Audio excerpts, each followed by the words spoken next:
हरिः ओम्। आपादमौलिपर्यन्तं गुरूणामाकृतिं स्मरेत् तेन विघ्नाः प्रणश्यन्ति सिद्ध्यन्ति च मनोरथाः। श्रीगुरुभ्यो नमः। परमगुरुभ्यो नमः।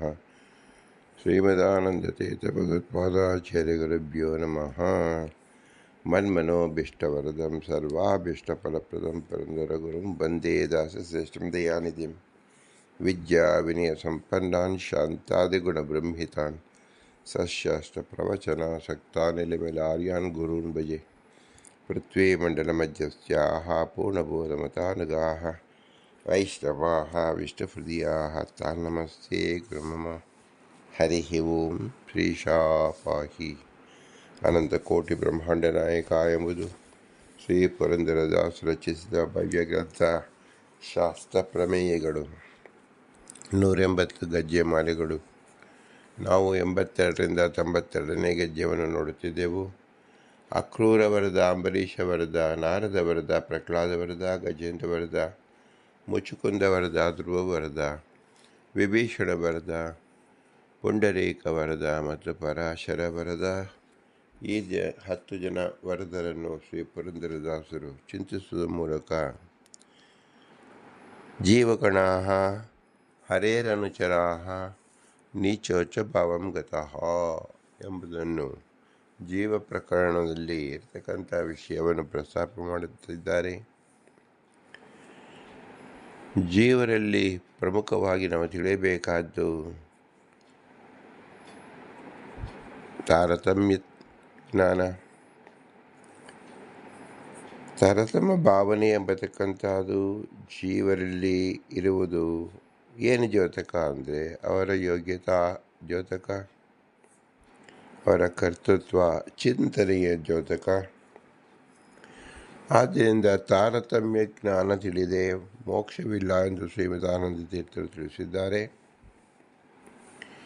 ಈ ತಾರತಮ್ಯ ಜ್ಞಾನವನ್ನು ಪ್ರತಿಯೊಬ್ಬ ಜೀವರು ತಿಳಿಯಬೇಕಾದಾಗ ಅವರಿಗೆ ಹೇಗೆ ತಿಳಿದುಕೊಳ್ಳಲು ಸಾಧ್ಯ ಎಂಬುದು ಚಿಂತಿಸಿದರೆ ಜೀವನದಲ್ಲಿರ್ತಕ್ಕಂಥ ಕರ್ತೃತ್ವ ಎಂಬತಕ್ಕಂಥದ್ದು ಗೋಚರಿಸುತ್ತದೆ.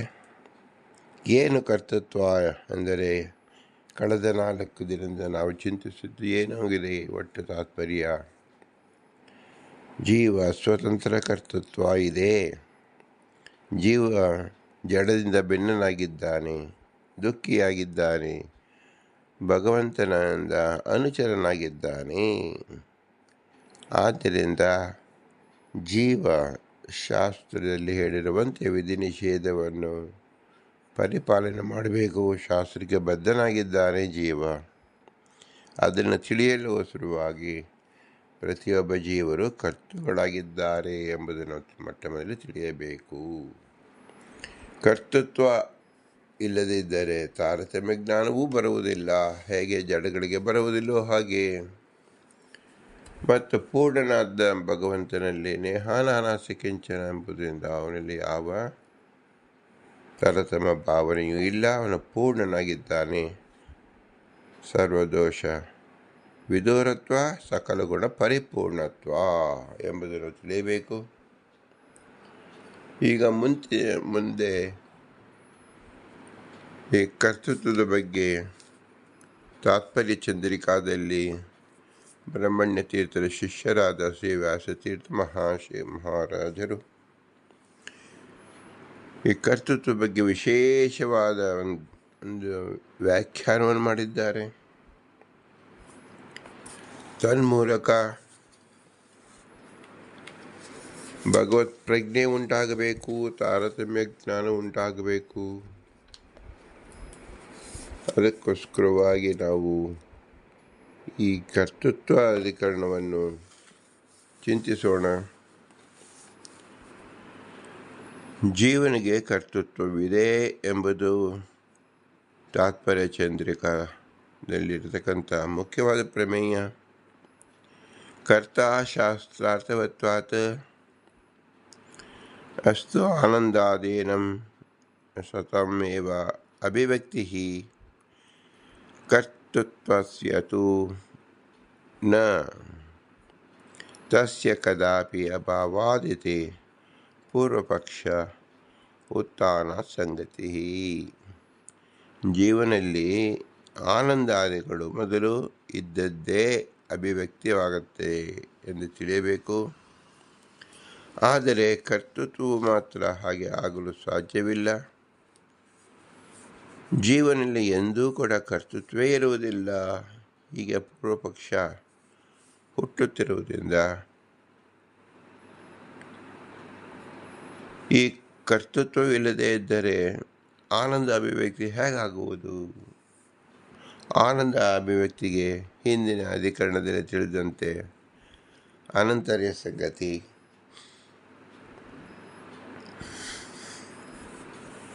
ಸರ್ವಜೀವರಲ್ಲೂ ಪುರುಷರಾಗಿದ್ದರಿಂದ ಭಗವಂತ ಎಲ್ಲರೊಳಗೂ ಇರುವುದರಿಂದ ಏನು ತಿಳಿಯಬೇಕು?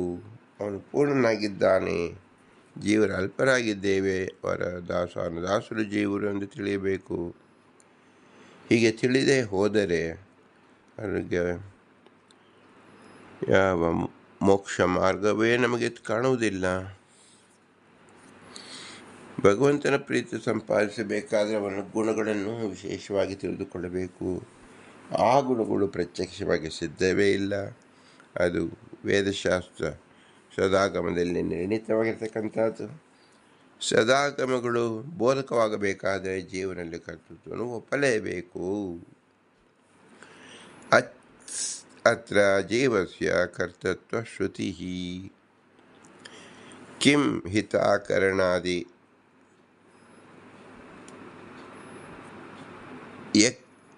ಅನುಗೃಹೀತಯಃ ತತ್ಕರ್ತೃತ್ವಶ್ರುತ್ಯ ಬಾಧಿತೇನ ನ ಇತಿ ಚಿಂತಾ. ಜೀವನಿಗೆ ಕರ್ತೃತ್ವವನ್ನು ಹೇಳುವ ಶ್ರುತಿ ಅನೇಕ ಇದೆ. ಹಿತ ಅಕರಣಾದಿ ಯುಕ್ತಿಗಳಿಂದಲೂ ಸಹ ಅಕರ್ತಕತ್ವ ಶ್ರುತಿಯಿಂದ ಬಾಧಿತವೆಂದು ಹೇಳಬೇಕು ಅಥವಾ ಬಾಧಿತವಲ್ಲ ಅಂತ ಹೇಳಬೇಕು ಎಂಬುದು ಅಧಿಕರಣದ ಪ್ರಧಾನವಾದ ವಿಷಯವಾಗತ್ತೆ. ಅಂದರೆ ಶ್ರುತಿಯಲ್ಲಿ ಜೀವನಿಗೆ ವಿಧಿ ನಿಷೇಧವನ್ನು ಪ್ರೇರಣೆ ಮಾಡುತ್ತಿದ್ದಾರೆ ಮತ್ತು ಮತ್ತೊಂದು ಶ್ರುತಿಯಲ್ಲಿ ಭಗವಂತ ಮಾತ್ರ ಕರ್ತ, ಜೀವನಲ್ಲಿ ಕರ್ತೃತ್ವ ಇಲ್ಲ ಎಂಬ ಶ್ರುತಿಯೂ ಇದೆ. ಆದರೆ ಎಲ್ಲ ಜೀವರಿಗೂ ಬೇಕಾಗಿರ್ತಕ್ಕಂಥದ್ದು ಸುಖ, ಆನಂದ. ಆ ಆನಂದವನ್ನು ಪ್ರತಿಯೊಬ್ಬ ಸಂಸಾರಿಯಲ್ಲಿದ್ದಾಗ ಮಿಶ್ರಿತವಾದ ಸುಖ ದುಃಖ ಮಿಶ್ರಿತವಾಗಿದೆ. ನನಗೆ ಅನಿಷ್ಟವಾದ ದುಃಖದಲ್ಲಿ ಇದ್ದಾನೆ. ಈ ಅನಿಷ್ಟವಾದ ದುಃಖ ನಿವಾರಣೆ ಮಾಡುವುದಕ್ಕೆ ಸಾಧ್ಯವಾಗ್ತಿಲ್ಲ. ಆದ್ದರಿಂದ ಇದರ ಬಂಧನ ಉಪಾಯ ಏನು? ಈ ಬಂಧನದಿಂದ ಬಿಡಿಸಿಕೊಳ್ಳಬೇಕಾದರೆ ಜೀವ ಕರ್ತೃತ್ವನಾಗಿರಲೇಬೇಕು ಎಂಬತಕ್ಕಂಥದ್ದು ನಮಗೆ ಸಂಶಯ ಬರುತ್ತದೆ. ಅತ್ರ ಶ್ರುತಿ ಸಮನ್ವಯೇನ ಉಕ್ತ ಬ್ರಹ್ಮಣಃ ಸೃಷ್ಟತ್ವಾದಿಕರ್ಮಯುಕ್ತಂ ನ ವಾ ಇತಿ ಚಿಂತಾ ತದರ್ಥಂ ಶ್ರುತಿಯ ಪ್ರಮಾಣಂ ನ ವಾ ಇತಿ ತದರ್ಥಂ ಜೀವಸ್ಯ ಕರ್ತೃತ್ವ ಶ್ರುತಿ ಕಿಂ ಹಿತ ಅಕರಣಾದಿ ಯುಕ್ತ್ಯ ಅನುಗೃಹೀತಯಃ ತದ ಕರ್ತೃತ್ವ ಶ್ರುತ್ಯ ಬಾಧಿತೇನ ನ ಇತಿ. ನಮಗೆ ಬರಬಹುದಾದಂಥ ಸಂಶಯದ ಪರಂಪರೆ ಹೇಗಿದೆ ಎಂದರೆ, ಶ್ರುತಿ ಸಮನ್ವಯದ ಮೂಲಕ ಬ್ರಹ್ಮನಿಗೆ ಸೃಷ್ಟತ್ವಾದಿಗಳನ್ನು ಹೇಳಲಾಗಿತ್ತು. ಅದು ಅಯುಕ್ತವೋ ಅಲ್ಲವೋ ಎಂಬುದು ಪ್ರಧಾನ ಸಂಶಯ. ಇದಕ್ಕಾಗಿ ಶ್ರುತಿಯು ಅಪ್ರಮಾಣವೋ ಅಲ್ಲವೋ ಎಂಬ ಸಂಶಯ ಪರಿಹಾರವಾಗಬೇಕು. ಇದರ ಪರಿಹಾರಕ್ಕಾಗಿ ಜೀವನಿಗೆ ಕರ್ತೃತ್ವ ಶ್ರುತಿ ಹಿತ ಅಕರಣಾದಿಯುಕ್ತ ಅನುಗೃಹೀತವಾದ ಅಕರ್ತೃತ್ವ ಶ್ರುತಿಯಿಂದ ಬಾಧಿತವೋ ಅಲ್ಲವೋ ಎಂಬ ಸಂಶಯವೂ ಪರಿಹಾರವಾಗಬೇಕು.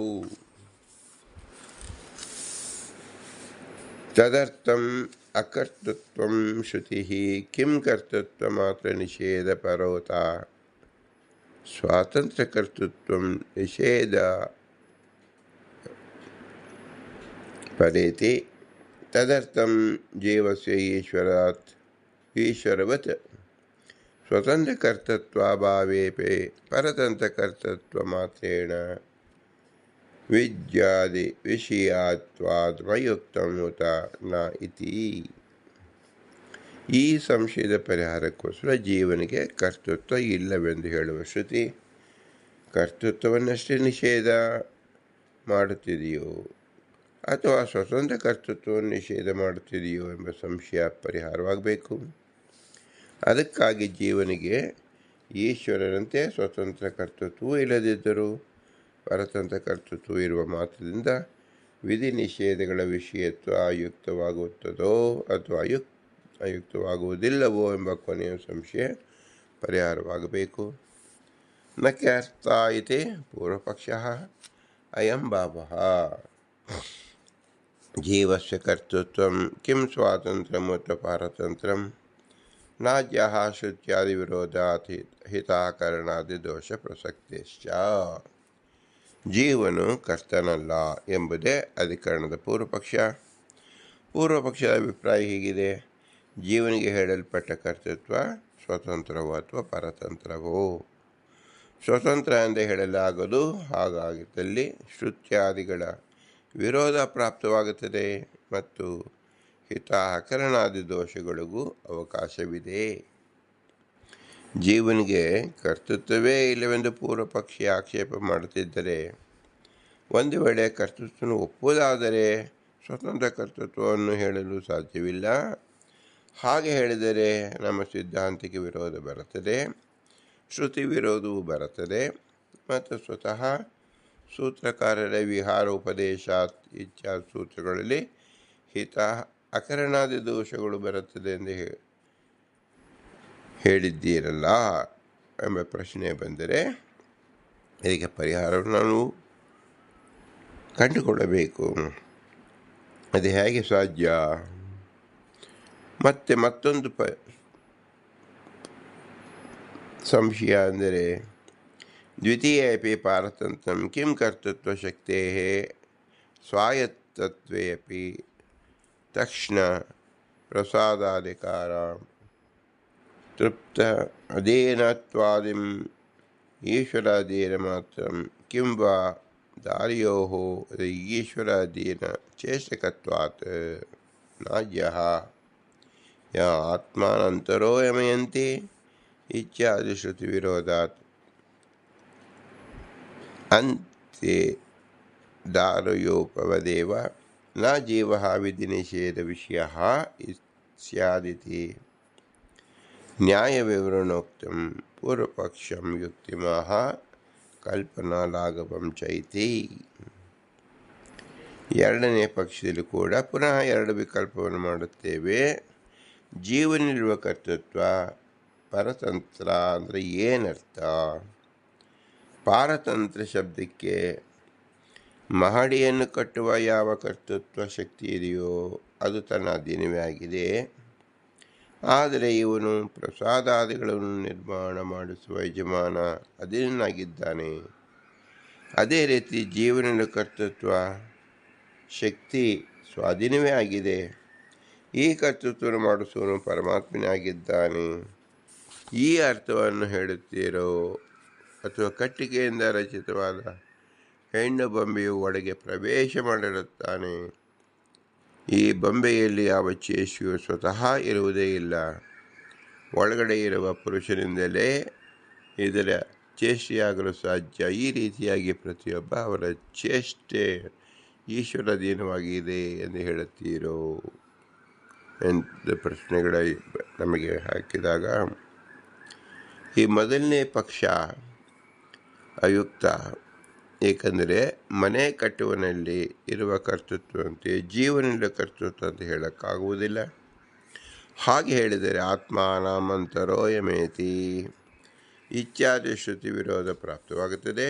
ಏಕೆಂದರೆ ಈ ಶ್ರುತಿಯು ಪರಮಾತ್ಮನು ಪ್ರತಿಯೊಬ್ಬರ ಒಳಗಡೆ ಅಂತರ್ಯಾಮಿ ಆಗಿದ್ದು ಪ್ರತಿಯೊಂದು ಕಾರ್ಯವನ್ನು ಕೂಡ ನಿಯಮನ ಮಾಡುತ್ತಾನೆ ಎಂದು ಹೇಳುತ್ತಿದೆ. ಆದರೆ ಮನೆ ಕಟ್ಟಿಸುವನು ತಕ್ಷಣ ನಿಂತು ಇಂತಹ ಕೆಲಸವನ್ನು ಮಾಡುತ್ತಿಲ್ಲವಾದ್ದರಿಂದ ಆ ತಕ್ಷಣ ದೃಷ್ಟಾಂತ ಯುಕ್ತವಾಗಿದೆ. ಎರಡನೇ ಪಕ್ಷ ಕೂಡ ತಪ್ಪಾವು. ಏಕೆಂದರೆ ಹೆಣ್ಣು ಬೊಂಬೆಯನ್ನು ಕುರಿತು ಯಾರೂ ಕೂಡ ಇದು ಮಾಡು, ಇದು ಬೇಡ ಎಂದು ಹೇಳಲು ಸಾಧ್ಯವೇ ಇಲ್ಲ. ಅದರಂತೆ ಜೀವನ ಕೂಡ ವಿಧಿ ನಿಷೇಧಕ್ಕೆ ವಿಷಯವೇ ಆಗುವುದಿಲ್ಲ. ನ್ಯಾಯ ವಿವರಣೆಯಲ್ಲಿ ಹೇಳಲ್ಪಟ್ಟ ಪೂರ್ವ ಪಕ್ಷ ಯುಕ್ತಿಯನ್ನು ಕಲ್ಪನಾಲಾಘವಂ ಚ ಎಂಬ ಟೀಕೆಯಲ್ಲಿ ತಿಳಿಸಿದ್ದಾರೆ. ಪೂರ್ವ ಪಕ್ಷ ಅಭಿಪ್ರಾಯ ಹೀಗಿದೆ: ಕರ್ತೃತ್ವವನ್ನು ಒಪ್ಪುವುದಾದರೆ ಸ್ವಾತಂತ್ರ್ಯೇಣ ಅಥವಾ ಪಾರತಂತ್ರ್ಯೇಣ ಅಂತ ಹೇಳಬೇಕು. ಸ್ವಾತಂತ್ರ್ಯನ ಕರ್ತೃತ್ವ ಹೇಳುವುದು ಶ್ರುತ್ಯಾದಿಗಳಿಗೆ ವಿರುದ್ಧವಾಗಿದೆ. ಪಾರತಂತ್ರ್ಯನ ಕರ್ತೃತ್ವದಲ್ಲೂ ಈಶ್ವರನು ಹೊರಗಡೆ ನಿಂತು ಪ್ರೇರಣೆ ಮಾಡುತ್ತಾನೆ ಎಂದು ಹೇಳುವುದು ಕೂಡ ಶ್ರುತ್ಯಾದಿಗಳ ವಿರುದ್ಧ. ಈಶ್ವರಾಧೀನ ಚೇಷ್ಟಾಕರ್ತೃತ್ವ ರೂಪವಾದ ಪಾರತಂತ್ರ್ಯವನ್ನು ಹೇಳಿದರೆ ವಿಧಿ ನಿಷೇಧ ವಿಷಯತ್ವವು ಜೀವನಿಗೆ ನಾಶವಾಗುತ್ತದೆ. ಆದ್ದರಿಂದ ಜೀವನಿಗೆ ಕರ್ತೃತ್ವವನ್ನು ಒಪ್ಪುವುದೇ ಬೇಡ ಎಂಬುದು ಪೂರ್ವ ಪಕ್ಷ ಬರುತ್ತದೆ. ಅದಕ್ಕೆ ಸಿದ್ಧಾಂತವನ್ನು ಶ್ರೀಮಜ್ಜೆ ವ್ಯಾಸತೀರ್ಥರು ತಿಳಿಸ್ತಾ ಇದ್ದಾರೆ. ಸಿದ್ಧಾಂತಸ್ತು ಅಯಂ ಭಾವ ಸೂತ್ರೋಕ್ತರೀತ್ಯ ಯುಕ್ತಿ ಪ್ರತ್ಯಕ್ಷ ಶ್ರುತಿಭಿಃ ಜೀವಃ ಕರ್ತೈವ ನ ಚ ನಾನ್ಯ ಕರ್ತ ಇತ್ಯಾದಿಶ್ರುತ್ಯ ಇತರ ವ್ಯಪದೇಶಾತ್ ಇತಿ ಪೂರ್ವೋಕ್ತಂ ಚ ವಿರೋಧಃ. ಸಿದ್ಧಾಂತದ ಅಭಿಪ್ರಾಯ ಹೀಗಿದೆ: ಸೂತ್ರದಲ್ಲಿ ಹೇಳಿದಂತೆ ಯುಕ್ತಿಯಿಂದ, ಪ್ರತ್ಯಕ್ಷದಿಂದ ಹಾಗೂ ಶ್ರುತಿಗಳಿಂದ ಜೀವನು ಕರ್ತು ಎಂದೇ ಸಿದ್ಧವಾಗ್ತಾ ಇದೆ. ಹಾಗಾದಲ್ಲಿ ನಾಣ್ಯಕರ್ತ ಇತ್ಯಾದಿ ಶ್ರುತಿಗಳು ಇತರ ವ್ಯಪದೇಶ ಇತ್ಯಾದಿ ವಿರೋಧ ಬರುತ್ತದೆ ಇಲ್ಲೆಂದೇ ಪ್ರಶ್ನಿಸಬಾರದು. ತತ್ರ ಜೀವೇ ಸ್ವತಂತ್ರ ಕರ್ತೃತ್ವ ನಿಷೇಧಾತ್ ಇಹ ಚ ಅಸ್ವಾತಂತ್ರ್ಯ ಕರ್ತೃತ್ವೋಕ್ತೇಃ ಪಾರತಂತ್ರ್ಯ ಕರ್ತೃತ್ವೇಪಿ ಜೀವಸ್ಯ ವಿದ್ಯಾದಿ ವಿಷಯತ್ವಂ ನ ತಾವತ್ ಪುರುಷೇಣ ನ ಅರ್ಥಮಾನಾತ್ ದಾರಿಯೋಷೋ ವಜ್ಜಡವತ್. ಶ್ರುತಿ ಸೂತ್ರಗಳಲ್ಲಿ ಸ್ವತಂತ್ರ ಕರ್ತೃತ್ವವನ್ನೇ ನಿಷೇಧ ಮಾಡಿದ್ದಾರೆ ಹೊರತು ಅಸ್ವತಂತ್ರ ಕರ್ತೃತ್ವವನ್ನು ನಿಷೇಧ ಮಾಡಿಲ್ಲ. ಪ್ರಕೃತ ಸ್ವತಂತ್ರ ಕರ್ತೃತ್ವವನ್ನು ಈ ಕರ್ತೃತ್ವಾಧಿಕರಣದಲ್ಲಿ ಸಮರ್ಥಿಸಲಾಗಿದೆ. ಪರತಂತ್ರ ಕರ್ತೃತ್ವ ಇದ್ದರೂ ಕೂಡ ಜೀವನು ವಿಧಿ ನಿಷೇಧಗಳಿಗೆ ವಿಷಯನಾಗುತ್ತಾನೆ. ನರ್ತನ ಮಾಡುವ ದಾರಿಯೋಷಾದಂತೆ ಇವನು ಜಡನಾಗಿರುವುದಿಲ್ಲ. ಇದರ ವಿಶೇಷವಾದ ಅರ್ಥ, ಜೀವನಿಗೆ ಪಾರತಂತ್ರವನ್ನು ಹೇಳಿದ ಮಾತ್ರಕ್ಕೆ ವಿಧಿ ನಿಷೇಧಗಳಿಗೆ ವಿಷಯನಾಗಲಾರ ಎಂದು ಹೇಳಲು ಏನು ಕಾರಣ ಎಂದ ಪೂರ್ವ ಪಕ್ಷನ ಕುರಿತು ಸಿದ್ಧಾಂತಿಗಳು ಹೀಗೆ ಪ್ರಶ್ನಿಸುತ್ತಾರೆ: ಯದಿ ಜೀವ ಪಾರತಂತ್ರ್ಯೇಣ ಕರ್ತ ಸ್ಯಾತ್ ತರ್ಹಿ ವಿದ್ಯಾದಿ ವಿಷಯೋ ನ ಸ್ಯಾತ್ ಎಂಬುದಾಗಿ ಪೂರ್ವ ಪಕ್ಷೀಯ ತರ್ಕವನ್ನು ಹೇಳಿದ್ದಾರೆ. ಇಲ್ಲಿ ಆಪಾದನೆ ಹಾಗೂ ಆಪಾದ್ಯಗಳಿಗೆ ಪ್ರಯೋಜಕ ಭಾವವನ್ನು ಸ್ಪಷ್ಟವಾಗಿ ಇರುವುದಿಲ್ಲ. ಏಕೆಂದರೆ ಅಸ್ವತಂತ್ರ ಕರ್ತವಾದ ಮಾತ್ರಕ್ಕೆ ಅವನು ವಿದ್ಯಾದಿಗಳಿಗೆ ಏಕೆ ವಿಷಯನಾಗಬಾರದು? ಈ ಪ್ರಶ್ನೆಗೆ ಅನೇಕ ಹೇತುಗಳನ್ನು ಶಂಕಿಸಿ ಉತ್ತರವನ್ನು ನೀಡುತ್ತಿದ್ದಾರೆ. ಹೆಣ್ಣು ಬೊಂಬೆಯು ಜಡಭೂತವಾಗಿದೆ, ಅದರಂತೆ ಜೀವನು ಕೂಡ ಜಡಭೂತನಾಗಿದ್ದಾನೆ ಎಂದು ಹೇಳಲು ಸಾಧ್ಯವಿಲ್ಲ. ಏಕೆಂದರೆ ಜೀವನ ಜಡವಲ್ಲ ಎಂಬುದು ಸಿದ್ಧವಾಗಿದೆ. ದಾರಿಯೋಪಶಾದಿಗಳಿಗೆ ಜ್ಞಾನ, ಇಚ್ಛಾ, ಪ್ರಯತ್ನ ಮೂರು ಕೂಡ ಇರುವುದಿಲ್ಲ. ಜೀವನಿಗೆ ಮೂರು ಕೂಡ ಇರುತ್ತದೆ. ಆದ್ದರಿಂದ ದಾರಿಯೋಷಾಗಿಂತ ವೈಲಕ್ಷಣ ಜೀವನಲ್ಲಿ ಇದೆ. ನಾಪಿ ಚೇತನತ್ವೇಪಿ ಮತ್ತಸ್ಯ ಭೇದೇನೇವ ದುರ್ಬಲಸ್ಯ ಪ್ರಬಲ ಜಲೋ ಅಘಾದೀನೈವ ಈಶ್ವರೇಣ ಬಲಾನ್ನಾಜ್ಯ ಉಜ್ಯಮಾನತ್ವಾತ್ ಈಶ್ವರಸ್ಯ ಜೀವಗತ ಇಚ್ಛಾಜ್ಯ ಉಪಾತ್ಯೈವ ಪ್ರವರ್ತಕತ್ವಾತ್. ಮದ್ಯಪಾನ ಮಾಡಿದ ವ್ಯಕ್ತಿ ನರ್ತನಾದಿಗಳಲ್ಲಿ ತೊಡಗಬೇಕು ಎಂಬ ಇಚ್ಛೆ ಸ್ವಾಭಾವಿಕವಾಗಿರುವುದಿಲ್ಲ. ಅವನು ಒಳಗಡೆ ಅಹಿತವಾಗಿ ಬಂದಿರುವ ಮದದಿಂದ ಬಲಾತ್ಕಾರವಾಗಿ ತನಗೆ ಇಚ್ಛೆ ಇಲ್ಲದಿದ್ದರೂ ನರ್ತನಾದಿಗಳಲ್ಲಿ ತೊಡಗುತ್ತಾನೆ. ಇಂತಹ ಮದ್ಯಪಾನ ಮಾಡಿದ ವ್ಯಕ್ತಿಗೂ ಕೂಡ ವಿಧಿ ನಿಷೇಧಗಳಿಗೆ ವಿಷಯನಾಗುವುದಿಲ್ಲ. ಅದರಂತೆ ಪ್ರಕೃತ ಜೀವನು ಸಹಜವಾದ ಜ್ಞಾನ ಇಚ್ಛಾದಿಗಳು ಉಳ್ಳವನಲ್ಲ, ಬಲಾತ್ಕಾರದ ಜ್ಞಾನ ಇತ್ಯಾದಿಗಳು ಹೊಂದಿರುತ್ತಾನೆ ಎಂದು ಹೇಳಲು ಸಾಧ್ಯವಿಲ್ಲ. ಏಕೆಂದರೆ ಜೀವನಲ್ಲಿ ಈಶ್ವರನು ಜ್ಞಾನ ಇತ್ಯಾದಿಗಳನ್ನು ಹುಟ್ಟಿಸಿಯೇ ಪ್ರವೃತ್ತಿ ಮಾಡುವಂತೆ ಪ್ರೇರಣೆ ಮಾಡುತ್ತಾನೆ. ಇದರಂತೆ ದುರ್ಬಲನಾದ ವ್ಯಕ್ತಿಯು ಪ್ರಬಲವಾದ ಜಲಪ್ರವಾಹದಲ್ಲಿ ಸಿಕ್ಕಿ ಹಾಕಿಕೊಳ್ಳುತ್ತಾನೆ. ಅದರಂತೆ ಜೀವನು ಕೂಡ ಬಲಾತ್ಕಾರವಾಗಿ ಕಾರ್ಯಪ್ರವೃತ್ತನಾಗಿದ್ದಾನೆ ಎನ್ನುವುದು ಕೂಡ ತಪ್ಪು. ನಾಪಿ ಜೀವಸ್ಯ ಕರ್ತೃತ್ವೇ ಅಪಿ ಈಶ್ವರಸ್ಯಾಪಿ ಕರ್ತೃತ್ವಾತ್ ರಥ ಆಕರ್ಷಣಾದೌ ಸತ್ರಾದೌ ಚಾನ್ಯಸ್ಯ ಕರ್ತೃತ್ವೇಪಿ ಸ್ವಸ್ಯ ಕರ್ತೃತ್ವ ಮಾತ್ರೇಣ ವಿದ್ಯಾದಿ ದರ್ಶನಾತ್. ಜೀವ ಕರ್ತೃವಾಗಿದ್ದರೂ ಕೂಡ ಜೊತೆಗೆ ಈಶ್ವರನು ಕೂಡ ಕರ್ತೃವಾಗಿದ್ದಾನೆ. ಇದು ಸಮುಚಿತ ಪಕ್ಷ. ಒಬ್ಬನಲ್ಲಿಯೇ ಕರ್ತೃತ್ವವು ಬರಲಿಲ್ಲವಾದ್ದರಿಂದ ಜೀವನು ವಿಧಿ ನಿಷೇಧಗಳಿಗೆ ವಿಷಯನಾಗುವುದಿಲ್ಲ ಎಂಬುದು ಆಕ್ಷೇಪ. ಇದು ಸರಿಯಲ್ಲ. ಏಕೆಂದರೆ ರಥವನ್ನು ಎಳೆಯುವ ಲೌಕಿಕ ಕಾರ್ಯದಲ್ಲಿ, ಯಜ್ಞಾದಿಗಳನ್ನು ಮಾಡುವ ವೈದಿಕ ಕಾರ್ಯದಲ್ಲಿ ವಿಧಿ ನಿಷೇಧಗಳ ದರ್ಶನ ಕಂಡಿದೆ. ಅನೇಕ ಜನರು ರಥವನ್ನು ಎಳೆಯುತ್ತಿರಬಹುದು, ಆದರೆ ಪ್ರತಿಯೊಬ್ಬರಿಗೂ ಕೂಡ ಕರ್ತೃತ್ವ ಅಲ್ಲಿದ್ದೇ ಇರುತ್ತದೆ.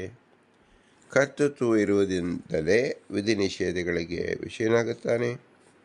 ಎಲ್ಲರೂ ರಥವನ್ನು ಎಳೆಯುತ್ತಿರುವುದರಿಂದ ಒಬ್ಬನಿಗೆ ಮಾತ್ರ ವಿಧಿ ನಿಷೇಧಗಳನ್ನು ಹೇಳಲು ಬರುವುದಿಲ್ಲ ಎಂದು ಸರ್ವತಃ ಹೇಳಬಾರದು. ರಥವನ್ನು ಎಳೆಯಿರಿ ಎಂದಾಗ ಪ್ರತಿಯೊಬ್ಬರೂ ಕೂಡ ಆ ವಿಧಿಗೆ ಅರ್ಹರಾಗುತ್ತಾರೆ. ರಥವನ್ನು ನಿಲ್ಲಿಸಿರಿ ಎಂದಾಗ ಆ ನಿಷೇಧಕ್ಕೆ ಪ್ರತಿಯೊಬ್ಬರೂ ಕೂಡ ವಿಷಯರಾಗುತ್ತಾರೆ. ಯೇ ಋತ್ವಿಕಾ ತೇ ಯಜಮಾನಾಃ ಎಂಬಂತೆ ಪ್ರತಿಯೊಬ್ಬರೂ ಕರ್ತೃತ್ವವು ಸಿದ್ಧವಾಗುತ್ತದೆ. ಒಬ್ಬರಿಗೆ ಮಾತ್ರ ಕರ್ತೃತ್ವ ಇಲ್ಲದೆ ಇರಬಹುದು, ಆದರೆ ಎಲ್ಲರ ಜೊತೆ ಇವನಿಗೂ ಕೂಡ ಕರ್ತೃತ್ವ ಇರುವುದರಿಂದ ವಿಧಿ ನಿಷೇಧಗಳಿಗೆ ವಿಷಯ ಆಗಿದ್ದಾನೆಯೇ. ನಾಪಿ ವೃಷ್ಟಿಗೃಹೀತಾಸ್ಯೈವ ಸ್ವೇಚ್ಛಾದೇನ ಪ್ರವೃತ್ಯ ಅಭಾವಾತ್ ಜೀವಃ ಪ್ರವೃತ್ಯಾದೇಃ ಈಶಾದೇನತ್ವೇಪಿ ಜೀವ ಇಚ್ಛಾಜನ್ಯತ್ವಾಸ್ಯ ಅನುಭವಾತ್. ಯಾವ ವ್ಯಕ್ತಿಯು ಪಿಶಾಚಿಗ್ರಸ್ತನಾಗಿದ್ದಾನೋ ಅವನಿಗೆ ಸ್ವೇಚ್ಛಾಧೀನವಾದ ಪ್ರವೃತ್ತಿ ಇರುವುದೇ ಇಲ್ಲ. ಅದರಂತೆ ಪ್ರತಿಯೊಬ್ಬ ಜೀವರು ಕೂಡ ಪರಮಾತ್ಮನಿಂದ ಪ್ರವೃತ್ತರಾಗುತ್ತಿದ್ದಾರೆ. ಇವರಿಗೆ ಸ್ವೇಚ್ಛಾಧೀನ ಪ್ರವೃತ್ತಿ ಕೊಡುವುದೇ ಇಲ್ಲ ಎಂಬುದು ಆಕ್ಷೇಪ. ಇದು ಕೂಡ ತಪ್ಪು. ಪ್ರತಿಯೊಬ್ಬರ ಪ್ರವೃತ್ತಿ ಈಶಾಧೀನವಾಗಿದ್ದರೂ ಕೂಡ ತಮ್ಮ ಇಚ್ಛೆಯಂತೆ ಈ ಕೆಲಸ ನಡೆಯಿತು ಎಂಬ ಅನುಭವವೂ ಕೂಡ ಇರುತ್ತದೆ. ಪಿಶಾಚಗ್ರಸ್ತನಾದ ವ್ಯಕ್ತಿಗೆ ತನ್ನ ಇಚ್ಛಾಧೀನವಾಗಿ ಈ ಕೆಲಸ ನಡೆಯಿತು ಎಂಬ ಅನುಭವವೂ ಇರುವುದಿಲ್ಲ. ಆದ್ದರಿಂದ ಪಿಶಾಚಗ್ರಸ್ತನಾದ ವ್ಯಕ್ತಿಗೂ ಸಂಸಾರಿ ಜೀವರಿಗೂ ವ್ಯತ್ಯಾಸವಿದೆ. ನಾಪಿ ಸ್ವೇಚ್ಛಾ ಮಾತ್ರಾದೇನ ಪ್ರವೃತ್ಯಾದ್ಯಭಾವಾತ್ ಸರ್ವತ್ರಾಪಿ ಪ್ರವೃತ್ತಾದೇಃ ದುಷ್ಟಾದಿಜನ್ಯತ್ವೇನ ತಸ್ಯ ವಿದ್ಯಾದಿವಿಷಯತ್ವ ತಂತ್ರತ್ವಾತ್ ಜೀವಃ ನ ವಿಧಿನಿಷೇಧ ವಿಷಯಃ ಸ್ವೇಚ್ಛಾ ಮಾತ್ರಾದೇನ ಪ್ರವೃತ್ಯಾಭಾವಾತ್. ಹೀಗೆ ಅನುಮಾನ ಮಾಡಿದಾಗ ಜೀವನ ಹಿಂದಿನ ಹೇತುವಿಗಿಂತ ಈ ಹೇತುವಿನಲ್ಲಿ ಮಾತ್ರ ಶಬ್ದ ಅಧಿಕವಾಗಿದೆ. ಈ ಹೇತುವಿಗೆ ಅಸಿದ್ಧ ದೋಷವನ್ನು ಹೇಳಲು ಸಾಧ್ಯವಿಲ್ಲ. ಏಕೆಂದರೆ ಯಾವ ಪ್ರವೃತ್ತಿ ಆಗಿದೆಯೋ ಆ ಪ್ರವೃತ್ತಿಯು ಸ್ವೇಚ್ಛಾಜನ್ಯವಾಗಿದ್ದರೂ ಕೂಡ ಈಶ್ವರನ ಇಚ್ಛಾಜನ್ಯವೆಂದು ಸಿದ್ಧಾಂತಿಗಳಾದ ನೀವು ಅಂಗೀಕಾರ ಮಾಡುತ್ತೀರಿ. ಆದ್ದರಿಂದ ಮಾತ್ರ ಶಬ್ದವನ್ನು ಹಾಕುವುದರಿಂದ ಅಸಿದ್ಧಿ ದೋಷವನ್ನು ನಿಮ್ಮಿಂದ ಹೇಳಲು ಸಾಧ್ಯವಿಲ್ಲ. ಈ ಆಕ್ಷೇಪ ತಪ್ಪು. ಏಕೆಂದರೆ ಇಲ್ಲಿ ಹೇತುವೇ ಅಪ್ರಸಿದ್ಧವಾಗಿದೆ. ಸ್ವೇಚ್ಛಾ ಮಾತ್ರ ಅಧೀನ ಪ್ರವೃತ್ತಿ ಎಂಬುದು ಜಗತ್ತಿನಲ್ಲಿಯೂ ಕೂಡ ಕಂಡಿಲ್ಲ. ಉತ್ಪತ್ತಿ ಮುಂತಾದ ಸಕಲ ಪದಾರ್ಥಗಳಿಗೆ ಕಾಲ ಈಶ್ವರಾದಿಗಳು ಕಾರಣವೆಂದು ಚಾರ್ವಾಕರನ್ನು ಬಿಟ್ಟು ಎಲ್ಲ ಸಿದ್ಧಾಂತ ಒಪ್ಪಿದ್ದಾರೆ. ಆದ್ದರಿಂದ ವಿದ್ಯಾಜ್ಯ ವಿಷಯಕ್ಕೆ ಪ್ರಯೋಜಕವಾದದ್ದು ಸ್ವೇಚ್ಛಾ ಮಾತ್ರ ಅಧೀನ ಪ್ರವೃತ್ತಿಯ ಅಭಾವವೂ ಆಗುವುದಿಲ್ಲ. ಹೀಗೆ ಹೇತು ಅಪ್ರಸಿದ್ಧವಾಗಿದೆ ಮತ್ತು ಸಾಧ್ಯಕ್ಕೆ ಪ್ರಯೋಜಕವೂ ಕೂಡ ಆಗಿರುವುದಿಲ್ಲ. ನಾಪಿ ಜೀವ ಇಚ್ಛಾದೇಹಿ ಪಿಶಾಚೋ ಉತ್ಪಾದಿತತ್ವಾತ್ ಪಿತ್ರಾಜ್ಯಪಾದಿತ್ಯ ಇಚ್ಛಾದಿ ಮತೋಪಿ ಮಾಣವಕಸ್ಯ ಸಂಜ್ಞಾ ಉಪಾಸನಾದಿ ವಿದ್ಯಾದಿ ದರ್ಶನಾತ್. ಜೀವನಿಗಿರತಕ್ಕಂಥ ಅಸ್ವತಂತ್ರ ಕರ್ತೃತ್ವ ಹೇಗೆ, ಅವನಲ್ಲಿ ಇರತಕ್ಕಂಥ ಇಚ್ಛಾದಿಗಳು ಇಚ್ಛೆಯಿಂದ ಉತ್ಪಾದಿತವಾಗಿದೆ. ಆದ್ದರಿಂದ ಜೀವನು ವಿಧಿ ನಿಷೇಧಗಳ ವಿಷಯನಾಗುವುದಿಲ್ಲ ಎಂಬುದನ್ನು ಹೀಗೆ ಸಾಧನೆ ಮಾಡುತ್ತೇವೆ. ಜೀವ ನ ವಿಧಿ ನಿಷೇಧ ವಿಷಯ ಈಶ್ವರ ಇಚ್ಛೋತ್ಪಾದಿತ ಇಚ್ಛಾವತ್ವಾತ್ ಯಹ ಅನ್ಯ ಇಚ್ಛಾ ಉತ್ಪಾದಿಕ ಇಚ್ಛಾವಾನ್ ಸ ವಿಧಿ ನಿಷೇಧ ವಿಷಯ ನ ಭವತಿ ಎಂಬುದಾಗಿ ಅನುಮಾನವನ್ನು ಮಾಡುತ್ತೇವೆ. ಅಂದರೆ ಇದು ಕೂಡ ತಪ್ಪು. ಏಕೆಂದರೆ ಅಹರಹ ಸಂಜ್ಞಾ ಉಪಾಸೀತ ಎಂಬ ವಿಧಿಗೆ ನ ಫಲಾಂಡ ಭಕ್ಷ್ಯೇತ ಎಂಬ ನಿಷೇಧಕ್ಕೆ ಮಾನವಕನು ವಿಷಯನಾಗುತ್ತಾನೆ. ಆದರೆ ಮಾನವಕನಿಗೆ ಸ್ವಾಭಾವಿಕವಾಗಿ ಸಂಜ್ಞಾವನೆ ಮಾಡಬೇಕು, ಫಲಾಂಡ ಭಕ್ಷಣ ಮಾಡಬಾರದು ಎಂಬ ಇಚ್ಛೆ ಇರುವುದೇ ಇಲ್ಲ. ತಂದೆ ತಾಯಿಯ ಇಚ್ಛೆಯಿಂದಲೇ ಇವರ ಇಚ್ಛೆಯು ಉತ್ಪಾದಿತವಾಗುತ್ತದೆ. ಹೀಗೆ ಮಾನವಕನು ಅನ್ಯ ಇಚ್ಛಾ ಉತ್ಪಾದಿತ ಇಚ್ಛಾ ಉಳ್ಳವನಾಗಿದ್ದಾನೆ. ಆದರೂ ಕೂಡ ಇವನು ವಿಧಿ ನಿಷೇಧಕ್ಕೆ ವಿಷಯನೇ ಆಗಿದ್ದಾನೆ. ಆದ್ದರಿಂದ ನಿಮ್ಮ ಹೇತು ಅಪ್ರಯೋಜಕವಾಯಿತು. ನಾಪಿ ಕರ್ತೃತ್ವ ಶಕ್ತಿ ಈಶಾಧೀನತ್ವಾತ್ ಅನ್ವಯ ವ್ಯತಿರೇಕಾಭ್ಯಾಂ ಈಶಾಧೀನತೆಯ ಏವ ತಸ್ಯ ವಿದ್ಯಾದಿ ವಿಷಯತ್ವೇ ತಂತ್ರಾತ್ವಾತ್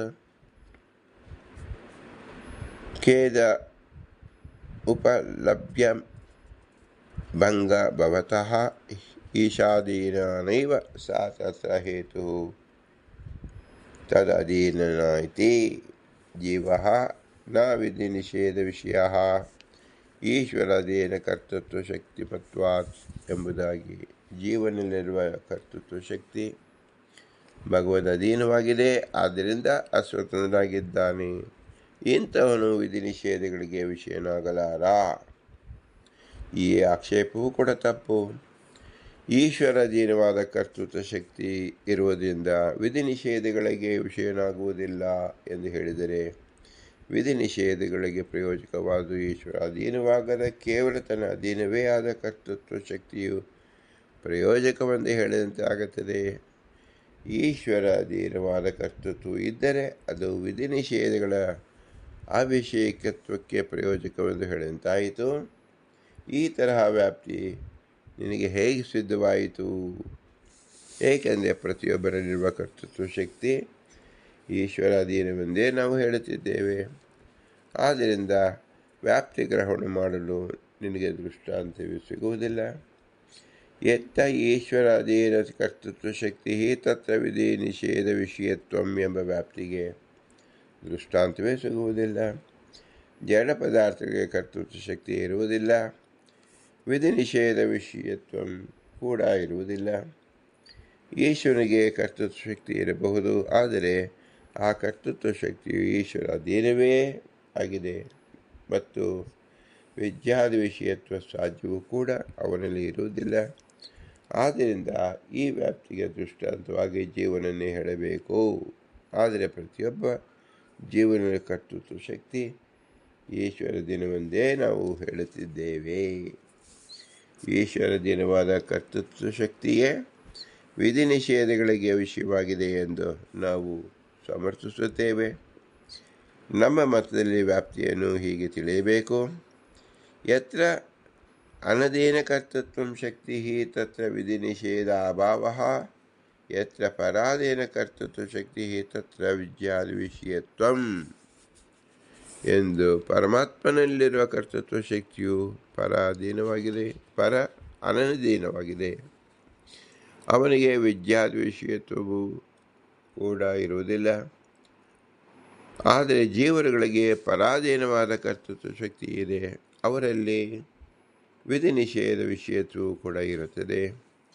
ಹೀಗೆ ಅನ್ವಯ ವ್ಯತಿರೇಕಗಳಿಂದ ಪರಾಧೀನವಾದ ಕರ್ತೃತ್ವ ಶಕ್ತಿಯೇ ವಿಧಿ ನಿಷೇಧಗಳಿಗೆ ಪ್ರಯೋಜಕವೆಂದು ಸಿದ್ಧವಾಗುತ್ತದೆ. ಇದೇ ಹೇತುವನ್ನು ಇಟ್ಟುಕೊಂಡು ವಿಧಿ ನಿಷೇಧ ವಿಷಯತ್ವವನ್ನು ಇಲ್ಲವೆಂದು ಹೇಳಿದರೆ ವಿರುದ್ಧ ಎಂಬ ಹೇತ್ವಾಭಾಸ ನಿಮಗೆ ಪ್ರಾಪ್ತವಾಗುತ್ತದೆ.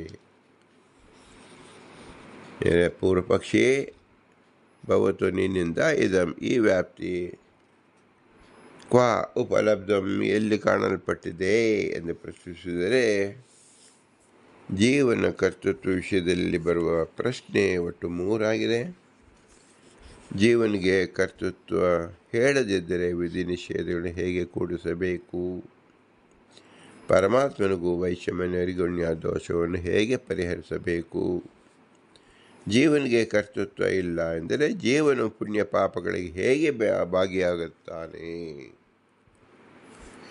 ಈ 3ರಲ್ಲಿ 2 ಹಾಗೂ 3ನೇ ಪ್ರಶ್ನೆಗಳಿಗೆ ವೈಷಮ್ಯ ನೈರ್ಗುಣ್ಯಾಧಿಕರಣದಲ್ಲಿ ಉತ್ತರ ನೀಡಿದ್ದಾಗಿದೆ.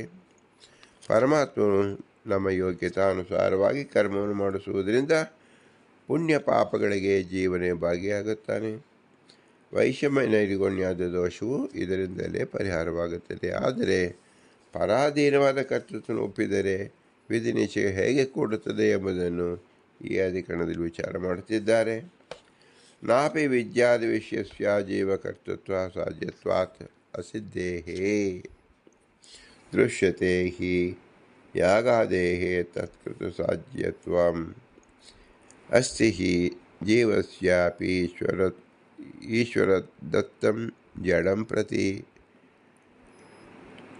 ಸ್ವಾತಂತ್ರ್ಯಂ ಉಕ್ತಂ ಹಿ ಸ್ವಾತಂತ್ರ್ಯಂ ಹಿ ಜಡಾನ್ ಪ್ರತಿ ಪರಂತು ಕೃತಿ ಅದೃಷ್ಟಾದಿ ನ ವಾ ಈಶೇನಾಪಿ ಜಾಯತೆ. ವಿಧಿ ನಿಷೇಧಗಳಿಗೆ ವಿಷಯವಾದ ಯಾಗಾದಿಗಳು ಜೀವನ ಕೃತಿಯಿಂದ ಸಾಧ್ಯವಾಗುವುದಿಲ್ಲ ಎಂದು ಹೇಳಬಾರದು. ಹಾಗೆ ಹೇಳಿದರೆ ಅಸಿದ್ಧಿ ದೋಷ ಬರುತ್ತದೆ. ಏಕೆಂದರೆ ಯಾಗಾದಿಗಳು ಜೀವನ ಕೃತಿಯಿಂದ ಸಾಧ್ಯವಾಗಿರುವುದು ಕಾಣಿಸುತ್ತದೆ. ಜೀವನಿಗೆ ಜಡದ ವಿಷಯದಲ್ಲಿ ಈಶ್ವರದತ್ತವಾದ ಸ್ವಾತಂತ್ರ್ಯ ಇದೆ ಎಂಬುದಾಗಿ ಸ್ವಾತಂತ್ರ್ಯಮಿ ಜಡಾನ್ ಪ್ರತಿ ಎಂದು ಸ್ಮೃತಿ ವಾಕ್ಯ ಹೇಳುತ್ತಿದೆ. ಆದರೆ ಜೀವನಿರುವ ಕೃತಿಯು ಹೇಗೆ ಅದೃಷ್ಟ, ಕಾಲ ಮೊದಲಾದವುಗಳನ್ನು ಅಪೇಕ್ಷಿಸುತ್ತದೋ ಅದರಂತೆ ಈಶ್ವರನನ್ನೂ ಕೂಡ ಅಪೇಕ್ಷಿಸುತ್ತದೆ. ಅವುಗಳ ನಡುವೆ ಈಶ್ವರನು ಮುಖ್ಯನಾಗಿದ್ದಾನೆ ಎಂಬುದಷ್ಟೇ ಮುಖ್ಯ ಪ್ರಮೇಯ. ಇದರ ವಿವರಣೆ ಏನೆಂದರೆ, ವಿಧಿ ಹಾಗೂ ನಿಷೇಧಗಳು ದ್ವಿಕರ್ಮವಾಗಿದೆ. ಯಾವ ವ್ಯಕ್ತಿಯನ್ನು ವೀಕ್ಷಿಸಿ ವಿಧಿ ನಿಷೇಧ ಮಾಡಲಾಗುತ್ತದೋ ಆ ವ್ಯಕ್ತಿ ವಿಧಿ ನಿಷೇಧ ಎಂದು ಕರೆಯಲಾಗುತ್ತದೆ. ಏನನ್ನು ವಿಧಾನ ಮಾಡಲಾಗುತ್ತೋ ಅದನ್ನು ಕೂಡ ವಿಧಿ ನಿಷೇಧ ವಿಷಯ ಎಂದು ಕರೆಯಲಾಗುತ್ತದೆ. ಶ್ರುತಿ ಜೀವಂ ಪ್ರತಿ ಯಾಗಂ ವಿಧತ್ತೆ ಎಂದು ಹೇಳಿದಾಗ ವಿಧಿಗೆ ವಿಷಯನಾದವನು ಜೀವ. ಅದರಂತೆ ಯಾಗವೂ ಕೂಡ ಪ್ರಕೃತಿ ವಿದ್ಯಾದಿ ವಿಷಯತ್ವ ಎಂದರೆ ಯಾಗಾದಿಗಳನ್ನು ವೀಕ್ಷಿಸಬೇಕು. ವಿದ್ಯಾದಿಗಳಿಗೆ ವಿಷಯವಾದ ಯಾಗಾದಿಗಳು ಜೀವನ ಕೃತಿಯಿಂದ ಸಾಧ್ಯವೇ ಅಲ್ಲ. ಅಶಕ್ಯ ಶಾಸ್ತ್ರ ಶೋಧನಂ ಎಂಬ ಪ್ರಮಾಣದಂತೆ ಅಶಕ್ಯವಾದ ಕಾರ್ಯದಲ್ಲಿ ಶಾಸ್ತ್ರವು ಪ್ರೇರಣೆ ಮಾಡುವುದಿಲ್ಲ. ಉದಾಹರಣೆಗೆ ತಕ್ಷಕ ಮಣಿಯನ್ನು ತೆಗೆದುಕೊಂಡು ಬರಬೇಕೆಂದು ಶಾಸ್ತ್ರಗಳು ವಿಧಾನ ಮಾಡಲು ಸಾಧ್ಯವಿಲ್ಲ. ಏಕೆಂದರೆ ಆ ತಕ್ಷಕ ಮಣಿಯು ಅಪಹರಣವು ನಮ್ಮ ಕೃತಿಯಿಂದ ಸಾಧ್ಯವೇ ಅಲ್ಲ. ಪ್ರಕೃತಿ ಯಾಗಾದಿಗಳು ಕೂಡ ತಮ್ಮ ಕೃತಿಯಿಂದ ಸಾಧ್ಯವೇ ಇಲ್ಲ. ಆದ್ದರಿಂದ ಜೀವಾದಿಗಳು ವಿದ್ಯಾದಿಗಳಿಗೆ ವಿಷಯವಾಗುವುದೇ ಇಲ್ಲ ಎಂದು ಪೂರ್ವ ಪಕ್ಷಿ ಹೇಳುತ್ತಿದ್ದಾರೆ. ಈ ಆಕ್ಷೇಪ ತಪ್ಪು.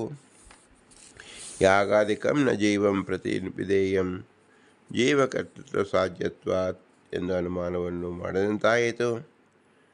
ಅಥವಾ ಜೀವ ನ ಯಾಗಾದಿ ವಿಧಿ ವಿಷಯ ಯಾಗಾದಿ ಜನಕ ಕೃತಿಮತ್ವ ಶೂನ್ಯತ್ವಾತ್ ಎಂದು ಅನುಮಾನವನ್ನು ಮಾಡಬಹುದು. ಈ ಅನುಮಾನಕ್ಕೆ ಅಸಿದ್ಧ ದೋಷ ಬರುತ್ತದೆ. ಜೀವನಿಗೂ ಕೂಡ ಪ್ರಯತ್ನವೂ ಇರುವುದರಿಂದ ಈ ಪ್ರಯತ್ನದಿಂದ ಯಾಗಾದಿಗಳು ಸಾಧ್ಯವೇ ಆಗಿದೆ. ಹೀಗೆ ಕೃತಿ ಸಾಧ್ಯವೇ ಆಗಿರುವಾಗ ಆಗಿಲ್ಲವೆಂದು ಹೇಳಬಾರದು. ಅದಕ್ಕೆ ಅಸಿದ್ಧ ದೋಷ ಬರುತ್ತದೆ. ಏಕೆಂದರೆ ಯಾಗಾದಿಗಳು ಕೃತಿ ಸಾಧ್ಯವಾಗಿರುವುದು ಕಂಡಿದೆ. ಜೀವರು ಪರತಂತ್ರವಾದ ಮೇಲೆ ಯಾಗಾದಿಗಳು ಕೃತಿ ಸಾಧ್ಯವಾಗಲು ಹೇಗೆ ಸಾಧ್ಯ ಎಂದರೆ, ಜೀವರಿಗೆ ಜಡದ ವಿಷಯದಲ್ಲಿ ಈಶ್ವರದತ್ತವಾದ ಒಂದು ಸ್ವಾತಂತ್ರ್ಯವಿದೆ. ಪ್ರಕೃತ ಇಲ್ಲಿ ವಿವರಿಸಲ್ಪಟ್ಟ ದತ್ತ ಸ್ವಾತಂತ್ರ್ಯ ಅಂದರೆ ಸಶಕ್ತಾದವು ಪರ ಅನಪೇಕ್ಷತ್ವ ರೂಪವಾದ ಸ್ವಾತಂತ್ರ್ಯವಲ್ಲ. ಸ್ವೇಚ್ಛಾಧೀನ ಪ್ರವೃತ್ತಿಮತ್ವ ಎಂಬ ಸ್ವಾತಂತ್ರ್ಯ ಕೂಡ ವಿವಕ್ಷಿತವಲ್ಲ. ಸ್ವತಂತ್ರಕರ್ತ ಎಂಬ ಸೂತ್ರದಲ್ಲಿ ಪಾಣಿನಿ ಹೇಳಿದ ಕರ್ತೃತ್ವವನ್ನಷ್ಟೇ ಸ್ವಾತಂತ್ರ್ಯ ಶಬ್ದದಿಂದ ವಿವಕ್ಷಿಸಬೇಕು.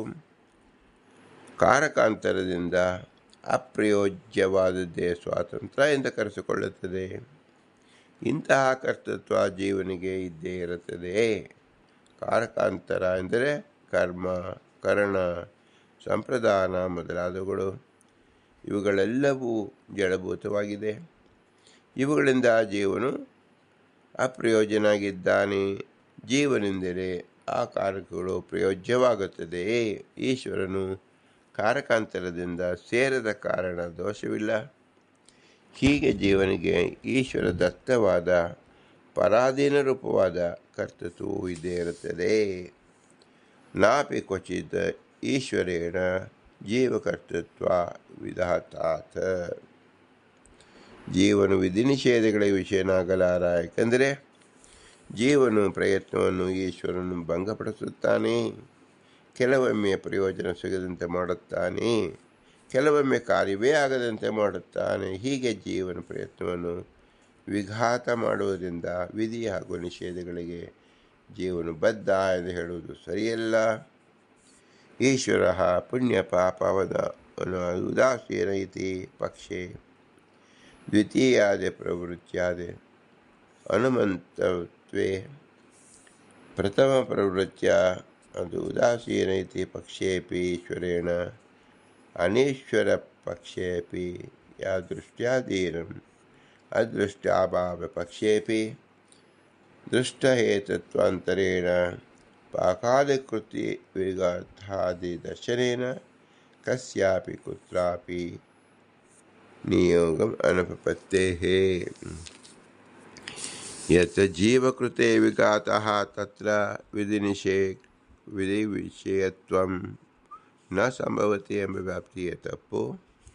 ಈ ವ್ಯಾಪ್ತಿಯನ್ನು ಒಪ್ಪಿದರೆ ಯಾವುದೇ ಮತದಲ್ಲೂ ಕೂಡ ವಿಧಿ ನಿಷೇಧ ವಿಷಯತ್ವವನ್ನು ಜೀವನಿಗೆ ಸಮರ್ಥನೆ ಮಾಡಲು ಸಾಧ್ಯವಾಗುವುದಿಲ್ಲ.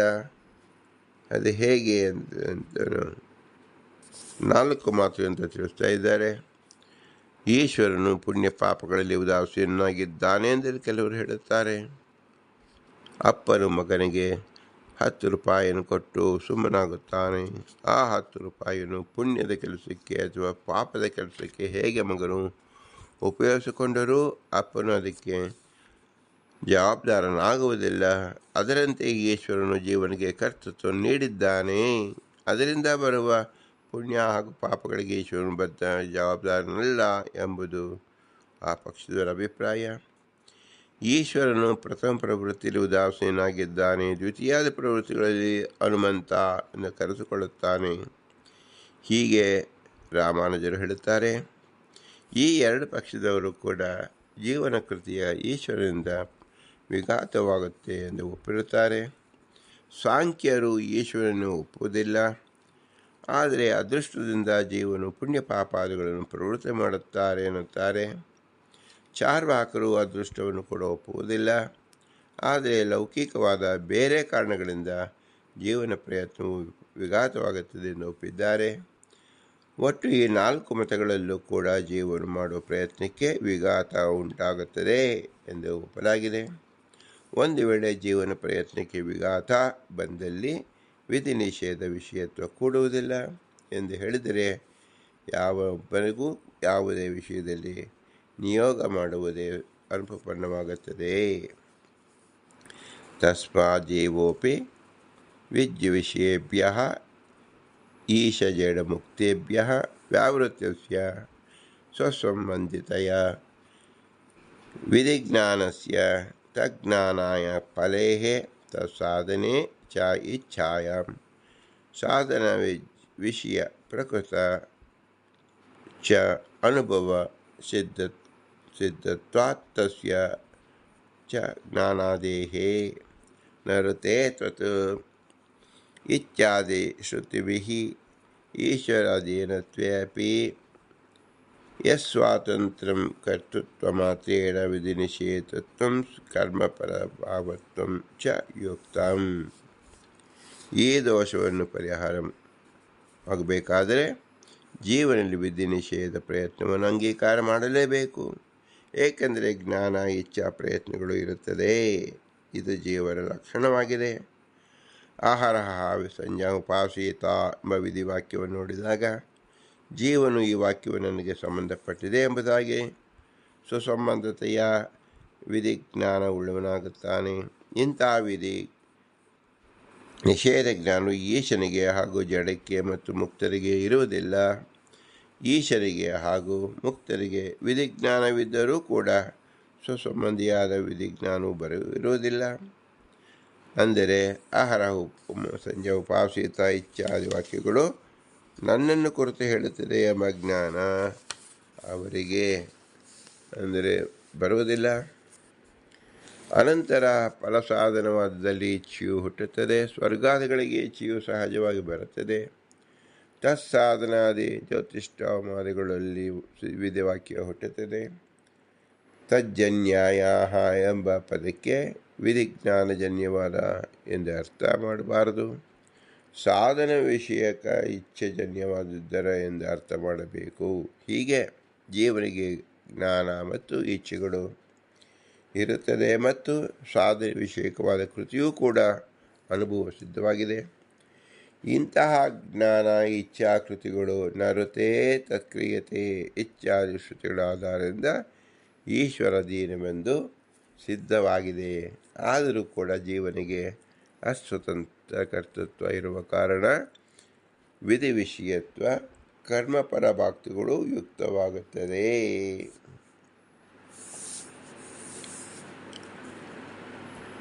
ಈ ರೀತಿಯಲ್ಲಿ ಶ್ರೀ ವ್ಯಾಸರಾಜರು ಜೀವನ ಕರ್ತೃತ್ವವನ್ನು ವಿವಿಧ ರೀತಿಯಲ್ಲಿ ನಮಗೆ ವಿವರಿಸಿದ್ದಾರೆ. ಜೀವನದಲ್ಲಿ ಅಸ್ವತಂತ್ರ ಕರ್ತೃತ್ವ ಇದೆ. ಆದ್ದರಿಂದಲೇ ಶಾಸ್ತ್ರಾದಿಗಳು ಹೇಳಿರತಕ್ಕಂಥ ವಿಧಿ ನಿಷೇಧಗಳಿಗೆ ಬಾಧ್ಯನಾಗುತ್ತಾನೆ. ಶಾಸ್ತ್ರಗಳಲ್ಲಿ ಹೇಳಿರ್ತಕ್ಕಂಥದ್ದು ತಾರತಮ್ಯ ಜ್ಞಾನ. ತಾರತಮ್ಯ ಜ್ಞಾನದಿಂದ ಉಪಾಸನಾದಿಗಳನ್ನು ಮಾಡಬೇಕು. ಉಪಾಸನಾದಿಗಳಿಂದ ತಮಗೆ ನಿಯತವಾದ ಮೋಕ್ಷವನ್ನು ಪಡೆಯಬಹುದು ಎಂಬುದೇ ಮುಖ್ಯ ತಾತ್ಪರ್ಯ. ಇದನ್ನು ಶ್ರೀ ವ್ಯಾಸರಾಜರು ಜೀವನ ಕರ್ತೃತ್ವ ವಿಷಯದಲ್ಲಿ ಸ್ಪಷ್ಟವಾಗಿ ಚಿಂತಿಸಿದ್ದಾರೆ. ಇನ್ನು ಮುಂದೆ ಅನೇಕ ಉದಾಹರಣೆಗಳನ್ನು ಕೊಟ್ಟು ಜೀವನ ಕರ್ತೃತ್ವವನ್ನು ವಿಶೇಷವಾಗಿ ತಿಳಿಸ್ಕೊಡ್ತಾರೆ. ಅದನ್ನು ನಾವು ಮುಂದಿನ ಉಪನ್ಯಾಸದಲ್ಲಿ ತಿಳಿಯೋಣ. ಇಂತಹ ವಿಶೇಷವಾದ ವಿಷಯವನ್ನು ವ್ಯಾಸರಾಜರ ಗುರುಗಳಾಗಿರ್ತಕ್ಕಂಥ ನಾರದರು, ಪುರಂದರದಾಸರು, ಅಕ್ರೂರ ವರದ, ಅಂಬರೀಷ ವರದ ಎಂದು 10 ಜನ ವರದರನ್ನು ಸೂಚಿಸುವ ಮೂಲಕ ಅವರು ಕರ್ತೃತ್ವರಾಗಿದ್ದರೂ ಭಗವಂತನ ವಿಶೇಷವಾದ ಅನುಗ್ರಹಕ್ಕೆ ಪಾತ್ರರಾದವರು ಎಂಬುದನ್ನು ನಮಗೆ ಸೂಚಿಸಿದ್ದಾರೆ. ಆದ್ದರಿಂದ ಜೀವ ಪ್ರಕರಣವಾಗಿದೆ. ಇದು ಎಲ್ಲ ಜೀವರಿಗೂ ಅತ್ಯಂತ ಸಮೀಪವಾದ ವಿಷಯವಾಗಿದೆ. ಎಲ್ಲರೂ ತಮ್ಮ ಅಸ್ವಾತಂತ್ರ್ಯ ಕರ್ತೃತ್ವವನ್ನು ಚೆನ್ನಾಗಿ ಅರಿಯಬೇಕು. ನಂತರದಲ್ಲಿ ದತ್ತ ಸ್ವಾತಂತ್ರ್ಯ ಅಂದರೆ ಏನು, ಸ್ವಗತ ಸ್ವಾತಂತ್ರ್ಯ ಅಂದರೆ ಏನು ಮತ್ತು ಸರ್ವ ಸ್ವಾತಂತ್ರ್ಯ ಅಂದರೆ ಏನು ಎಂಬುದನ್ನು ಚೆನ್ನಾಗಿ ತಿಳಿದುಕೊಳ್ಳಬೇಕು. ಭಗವಂತ ಸ್ವಪಾರಗತ ಸರ್ವಾತ ವಿಷೇಕನಾಗಿದ್ದಾನೆ. ಜೀವನು ಭಗವಂತನ ಅಧೀನದಲ್ಲಿ ಕೆಲಸ ಮಾಡುತ್ತಿದ್ದಾನೆ. ಅವರಲ್ಲಿ ಅನೇಕ ತಾರತಮ್ಯವಿದೆ. ರುಜುಯೋಗಿ ಜ್ಞಾನಿಗಳು, ಪೂರ್ಣಜ್ಞಾನಿಗಳು, ಲಕ್ಷ್ಮೀ ನಿತ್ಯ ಮುಕ್ತಗಳು, ತತ್ವಾಭಿಮಾನಿ ದೇವತೆಗಳು, ನಂತರ ಋಷಿಗಳು, ಗಂಧರ್ವರು, ನಂತರ ಮಾನುಷೋತ್ತಮರು. ಹೀಗೆ ಇಲ್ಲಿರ್ತಕ್ಕಂಥ ಮುಕ್ತಿ ಯೋಗ್ಯರಿರ್ತಕ್ಕಂಥ ತಾರತಮ್ಯವನ್ನು ಚಿಂತಿಸಬೇಕಾದರೆ ಈ ಕರ್ತೃತ್ವ ಶಕ್ತಿಯನ್ನು ನಾವು ವಿಶೇಷಾಕಾರವಾಗಿ ಮನನ ಮಾಡಿಕೊಳ್ಳಬೇಕು. ಈ ದೃಷ್ಟಿಯಿಂದ ಪುರಂದರದಾಸರು 10 ಜನ ವರದರನ್ನು ನಮಗೆ ಸೂಚಿಸಿದ್ದಾರೆ. ಇದನ್ನು ನಾವು ವಿಶೇಷವಾಗಿ ಮನನ ಮಾಡುವುದು ಅತ್ಯವಶ್ಯಕವಾಗಿದೆ. ಇದರಿಂದ ಪುರಂದರದಾಸರ ವಿಶೇಷ ಅನುಗ್ರಹಕ್ಕೆ ನಾವು ಪಾತ್ರರಾಗುತ್ತೇವೆ. ಇದರಿಂದ ಅವರ ಅಂತರ್ಯಾಮಿದ್ದ ಪುರಂದರ ವಿಠಲ ಪ್ರೀತನಾಗುತ್ತಾನೆ. ಇಂಥ ವಿಶೇಷವಾದ ವಚನಗಳು ನಮಗೆ ಕಾರ್ಯಗತವಾಗಬೇಕಾದರೆ ಈ ಮನುಷ್ಯ ಜನ್ಮ ಮಾತ್ರ ಸಾಧ್ಯ. ಈ ಮನುಷ್ಯ ಜನ್ಮವನ್ನು ಕೊಟ್ಟಿರತಕ್ಕಂಥ ತಂದೆ ತಾಳ ಅನುಗ್ರಹವನ್ನು ಸ್ಮರಿಸಬೇಕು. ತಂದೆ ತಾಳಿ ಇರುವಿಕೆ ನೆರವಾದ ಗುರು ಹಿರಿಯರ ಅನುಗ್ರಹವನ್ನು ಚಿಂತಿಸಬೇಕು.